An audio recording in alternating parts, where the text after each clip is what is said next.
Bab 18. Istriku! Pekik Milan tanpa sadar. Memanggil Nara dengan sebutan istri.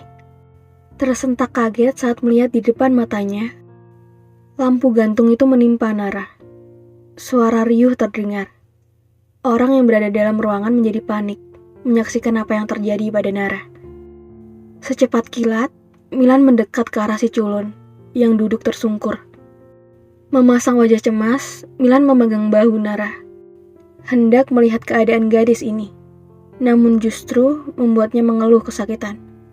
Au! Keluh Nara kesakitan saat Milan memegang bahunya. Melihat Nara meringis, dengan cepat tangan Milan terulur di bawah lutut Nara. Si culun pun tersentak dengan perlakuan Milan. Sejenak, rasa sakit itu menguap, berganti rasa heran saat pemuda galak ini menggendongnya. Ini gila, dia telah membuat suami galaknya ini menggendongnya. Lan, tegur Kai menghampiri mereka. Ayo pergi, ucapnya dengan nada dingin. Terlihat menahan amarah, melangkah keluar ruangan. Kak Milan, aku sudah gak apa-apa, turunkan aku, tutur Nara. Merasa tak enak berada dalam gendongan pemuda galak ini. Akan tetapi, Milan hanya diam, terus menggendong Nara. Mereka telah berada di dalam mobil. Kai memegang setir kemudi, fokus menatap jalan. Lan, ini... Kai mulai membuka suara. Ini pasti bukan kecelakaan, sambar Milan dengan amarah. Merangkai semua yang terjadi di dalam studio. Mulai Nara yang disudutkan, hingga insiden lampu gantung yang tiba-tiba terjatuh menimpa dirinya. Aku pikir juga gitu, Lan. Timpal Kai sembari fokus menatap jalan. Kau urus semua, selidiki, tuntut stasiun televisi itu. Dan aku tidak mau rekaman ini tayang. Titah Milan dengan wajah mengeras. Kau harus berhati-hati, sepertinya ada orang yang ingin mencelakaimu. Tapi naas, malah Nara yang kena. Terangkai. Milan menghela nafas berat. Pandangannya lalu tertuju pada perempuan yang duduk di sampingnya. Bodoh, kenapa kau mendorongku? Sungut Milan. Karena menolongnya, Nara menjadi terluka. Seharusnya dia yang merasakan tertimpa lampu gantung. Lampu itu akan jatuh di atas kakak, terang Nara dengan ringisan. Kita harus ke rumah sakit untuk memeriksakan keadaanmu, ucap Milan. Apa? Rumah sakit?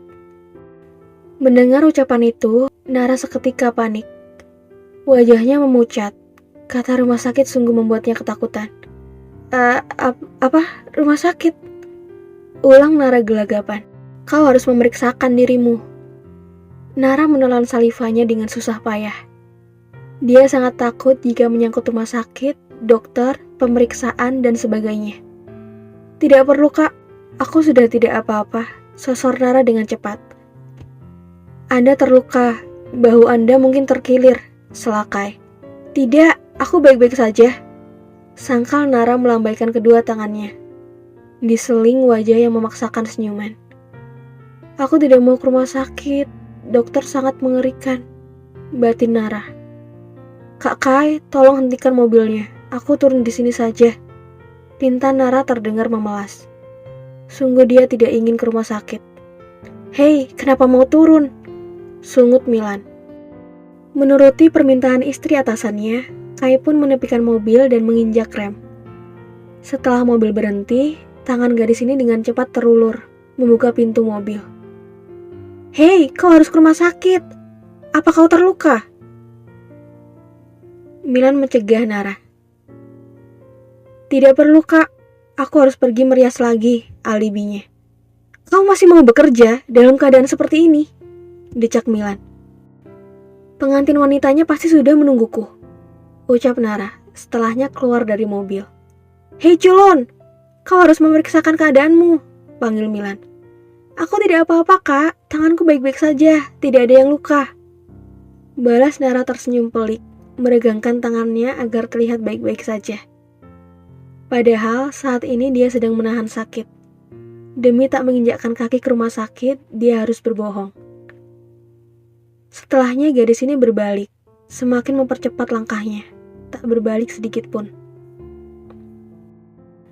Kalau ada apa-apa aku tidak akan peduli. Aku sudah berbaik hati ingin memeriksakan keadaannya. Dia yang tidak mau, dasar culun. Dia masih ingin merias. Gerutu pemuda ini berdecak kesal. Dia perempuan pekerja keras, Lan, sahut Kai. Dia itu hanya MUA biasa, tapi kenapa dia lebih sibuk dari Presidir Maskol? Gerutu Milan telah tahu kesibukan si culun. Ya, dan seperti itulah istrimu, tekan Kai. Mata Milan seketika memicing, menatap Kai tak suka. Kau tidak ingat kau tadi memanggilnya istriku, dan sangat cemas. Goda Kai tersenyum miring dengan menaik-naikkan alisnya yang tampak dari kaca mobil. Teringat Milan menyebut Nara istriku. Mendengar itu, Milan pun menjadi gelagapan, mengutuki kebodohannya. Mengingat jika tadi dia tanpa sadar memanggil si culun dengan sebutan istriku, saat insiden lampu gantung terjadi. Ya masa aku harus memanggilnya si culun di depan semua orang? Mereka akan curiga. Alibi pemuda ini. Padahal dia juga tak mengerti mengapa tanpa sadar kata itu keluar dari bibirnya. Melihat bagaimana lampu itu menimpanya, dia pasti terluka. Mungkin saja lengannya terkilir. Lontar Kai terdengar khawatir. Kau tidak lihat, dia bilang baik-baik saja. Bahkan dia sudah pergi merias. Ketus Milan menatap malas pada Kai. Perasaannya masih kesal karena si culun menolak dengan keras ke rumah sakit. Lan, dia itu sudah menyelamatkanmu. Seharusnya kau berterima kasih padanya. Sudahlah, jangan bahas si culun lagi, ucapnya dengan ketus sembari membuang pandangannya. Seakan tak terima mengapa juga si culun harus menolongnya.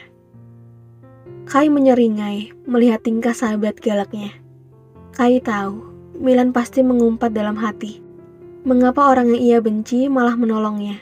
Dan sekarang, Milan pasti merasa bersalah pada Nara.